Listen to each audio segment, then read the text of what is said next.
In this video, we are going to be adding the next section on our home page. And if we take a look at the finished project, that next section is the topics section. So this is the section we're going to be adding in this video. Alright, so as the first step, we're going to define the HTML for this section.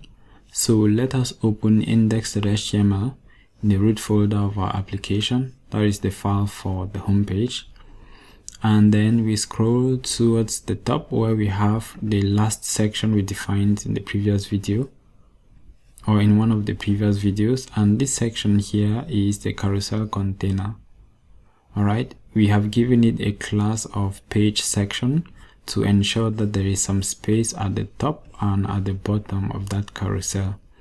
We are going to do a similar thing for the topic section we are adding now. Let me begin by adding a comment to indicate where the topic section starts and ends. This is also going to be a section element.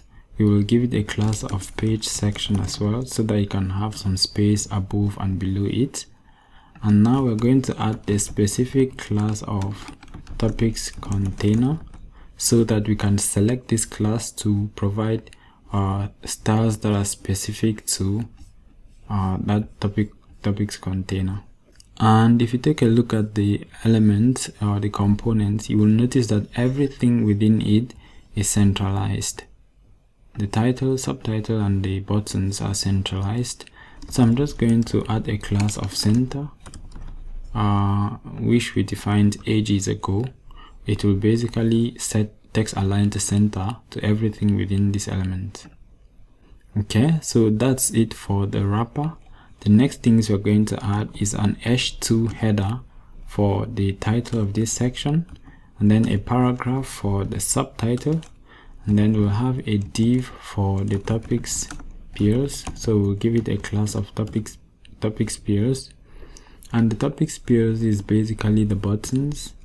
I'm just going to put one here. Alright, and I will duplicate this a few times because we don't really need to focus too much on the content. This is basically just placeholder for us to achieve our design. So later on, this data will all be coming from the database. So let us set a title for this section. I'm just going to copy on the finished project since I want to economize my time. And then I paste it here. That's for the title. The next one is the subtitle.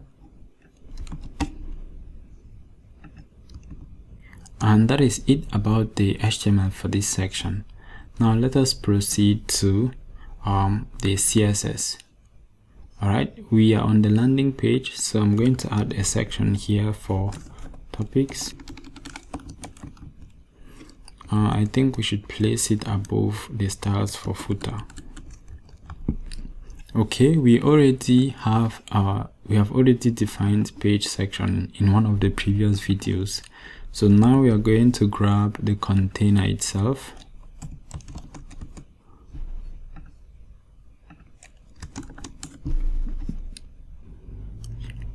The first thing we will give it is a padding of 60 pixels top and bottom, and then 0 pixels left and right. And then we'll give it a border radius of 5 pixels so that it has round edges. And then lastly, we'll set a background of this.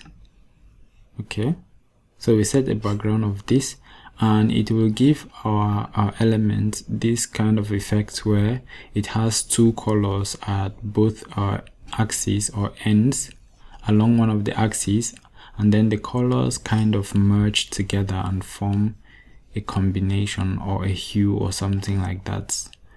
Okay, so if you want to get more elaborate linear gradient functions for time, you can just look for linear gradient CSS generator, and it will give you better generators where you can play around with it and then achieve the best style you want, and then copy the code down here.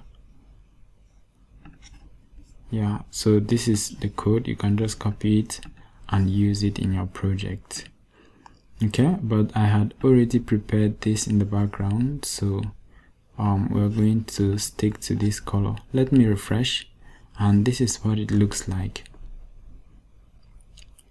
Before we style the individual links themselves, I want us to style the container for these links, and that container is actually topic spheres. So I'm going to copy this class, and I'll add another selector for that container, or rather for that peers wrapper, and we'll display it using flex, justify content center, and then we make sure we set flex wrap to wrap, so that the buttons can go to the next line when they reach the end of the horizontal space that's available to them. Okay, and then lastly we'll give it a margin top of, let's say, 32 pixels, so as to give it some space with the subtitle. And then we'll give it a padding of 0 pixels top and bottom, and then 32 pixels left and right. Okay, let us refresh this, and it looks okay.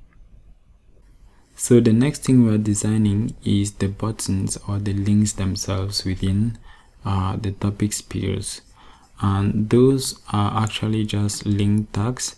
So what we will do is we will select the topics spheres. Let me just duplicate it and bring it down here, and then we'll pick each of the link elements within it.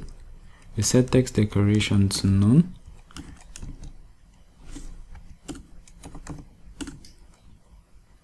We set the background color to transparent.